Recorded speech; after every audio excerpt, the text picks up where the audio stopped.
নবী সাল্লাল্লাহু আলাইহি সাল্লাম আবু তালেবকে কালেমা পড়াবার জন্য কি পরিমাণ কাঁদছে, চেষ্টা করছে। শেষ মুহূর্তে বলছে, চাচা চাচা কালেমাটা পড়েন না চাচা। বলছে না, মানুষের কাছে বেইজ্জতি হব, পড়বো না, মানুষ লজ্জা দিবে। আল্লাহ নবী সাল্লাল্লাহু আলাইহি সাল্লাম বলছে, কানে কানে বলেন, আমি কাউকে শোনাবো না, আমি শুধু হাসরের মাঠে বলবো, মৃত্যু পর্যন্ত চাচা ওয়াদা দিলাম জগৎবাসীকে শোনাবো না আপনি ঈমান আনছিলেন, কানে কানে কন। আবু তালেব বলছে না, কানে কানেও বলবো না। এবার নবী বলে চোখের পানি ফেলতে ফেলতে, চাচা এমনও কইতেন না তো, ঠিক আছে চাচা আমি কালেমাটা পড়ি, আপনি শুধু ঠোঁটটা নাড়েন, আপনি শুধু ঠোঁটটা নাড়বেন, আমি হাসরের দিন বলবো মাওলা আমার চাচা কালেমা পড়ছিল এজন্য ঠোঁট নাড়ছে, এর সুযোগ দেন। চাচা বলছে না না না, আমি ঠোঁটও নাড়বো না। আল্লাহ নবী তখন অঝরে কাঁদতেছিলেন আর চোখের পানি ফেলে বললেন, চাচা আপনি জাহান্নামের আগুনে জ্বলবেন, আমি সইব কেমন? আবু তালেব নাফরমান তখন কি বলছে জানেন? আন্নারু খায়রুম মিনাল আর। মুহাম্মদ, মানুষের কাছে লজ্জা পাওয়ার চাইতে আগুনে জ্বলা অনেক ভালো। বাপ, নিজেদের জিন্দেগিতে একবার ভাইবা দেখেন, আমিও ভাবি আপনিও ভাবেন এমন আচরণ আমার মধ্যে আছে কিনা। 3 দিন ধরে যে বাড়িতে মেয়ের বিয়েতে ছেলের বিয়েতে যে ডেকসেট বাজাইলেন, কারে খুশি করার জন্য? হ্যাঁ, 1 লক্ষ টাকার গেট, এরপরে গায়ে হলুদের এই নগ্ন অনুষ্ঠান কার জন্য করলেন? বেড়া বেড়ি সব যুবক যুবতী সব একই মাইক্রো প্রাইভেট কারের ভিতরে যাতাযাতি করে বহাইয়া একখান থেকে একখানে নিলেন, কার জন্য? পুরা প্যান্ডেলের ভিতরে একসাথে বেড়া বেড়ি একত্রে খায়, নাচে, গায়, ফুর্তি করে, কার জন্য?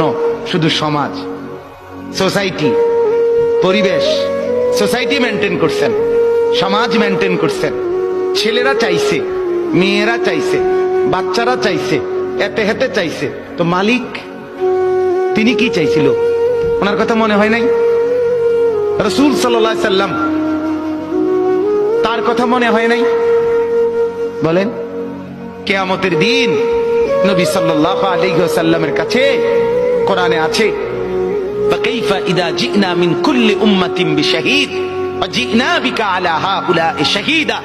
নবীকে বলছে আল্লাহ, বন্ধু আপনার উম্মতের প্রত্যেকের আমলনামা আমি আপনার হাতে দেখাবো, আপনার হাতে, আপনার সামনে পেশ করব, আপনি দেখে কথা বলবেন আমার কাছে। সুপারিশ আপনি কইরেন, মানা নাই, কিন্তু আপনি দেখে করবেন। রাসূলুল্লাহ সাল্লাল্লাহু আলাইহি সাল্লাম যদি হাসরের ময়দানে এরকম আমলনামা খুলে উল্টায় আর পৃষ্ঠার পর পৃষ্ঠা দেখে ফজর নাই, জোহর নাই, আসর নাই, মাগরিব নাই, ইশা নাই, শনিবার রবিবার, মদ জুয়া, অবৈধ উপার্জন, গান বাদ্য, নাটক, সিনেমা, জিনা, ব্যভিচার, বেহায়া, বেপর্দা সব উল্টায়। আল্লাহ নবী সাল্লাল্লাহু আলাইহি সাল্লাম তখন বলবে, উম্মত কি এটা?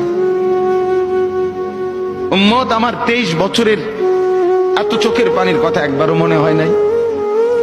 কি আনছো এটা আমারে? উম্মত, তুমি জানো না আমি যে তায়েফের পাথরের আঘাতে পুরা পিঠ চালনির মতো ঝাঁঝরা বানায় ফেলছে আমার? শোনো নাই তুমি? আমারে যে উহুদের ময়দানে দান দান শহীদ করে রক্তাক্ত করছে, তুমি শোনো নাই? আমি যে 14 দিন পেটে ক্ষুধার তাড়নায় পাথর বাঁধছিলাম, উম্মত তোমার মনে নাই?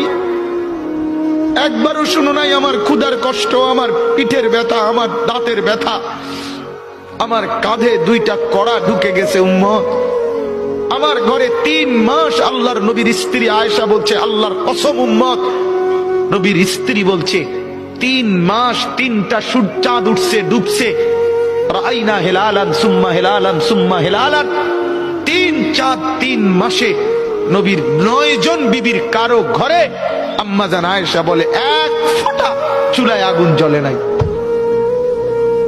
মা আওকাদাত ফি আবিয়াতে রাসূলিল্লাহ নারুন, নবীর একজন বিবির ঘরেও আগুন জ্বলে নাই। আল্লাহ নবীর স্ত্রী আয়েশা একদিন বলছিল নবীকে পিঠে হাত বুলাইয়া, ইয়া রাসূলুল্লাহ, স্বামী আপনার পিঠ ছিদ্র ছিদ্র কেন? পুরা পিঠ চালনির মতো ছিদ্র ছিদ্র কেন? আপনার কি ছোটবেলায় বসন্ত রোগ হয়েছিল, গোটা হয়েছিল। আল্লাহর নবী চোখের পানি ফেলে বলছে, আয়েশা তুমি জানো না আমার এই পবিত্র দেহে তো কোনোদিন মশাও বসে না, মাছিও বসে না, পোকা বসবে কেমনে? আমার পবিত্র দেহে তো হাঁটলে মেশকের গ্রান বের হয়, আমার পেশাব পায়খানাও তো কোনোদিন জমিনের উপরে 1 সেকেন্ড থাকে না, মাটি ফাঁক করে ভেতরে নিয়ে যায়, সেই আমার গায়ে গোটা হবে কেন? আয়েশা এগুলো আমার তায়েফের পাথরের আঘাতের রক্তের দাগ।